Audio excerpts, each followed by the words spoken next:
In this video we're going to install four 4GB sticks of RAM onto this Intel motherboard here.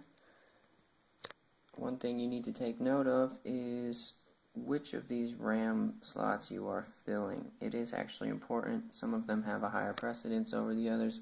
The computer will look for them in some slots before it looks for them in others.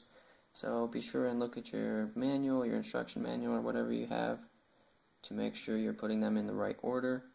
A rule of thumb though, on a motherboard, any of the sockets that are blue instead of black are more important. They are normally primary slots, and that is generally true about anything on your motherboard that is blue as opposed to black. So, first thing you do is just slide open these. We don't have to worry about looking at the instructions today because, as you see, we have 2 blue RAM slots on this side and 2 blue RAM slots on that side, and we're putting in 4 sticks. So it doesn't really matter which ones I fill as long as I get all the blue ones. And I don't think we need to be too redundant. Here's my stick of RAM. Just going to make sure that you've got it lined up right because one side is longer than the other.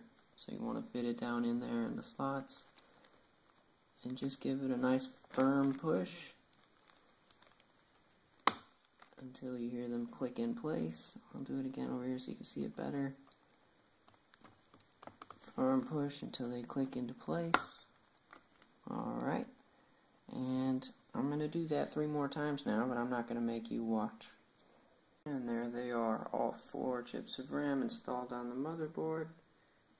That's normally a step I save for very last after I already have the motherboard mounted in the tower itself. But since it's all out here, nice and easy to get to, I thought I'd do it out here to show you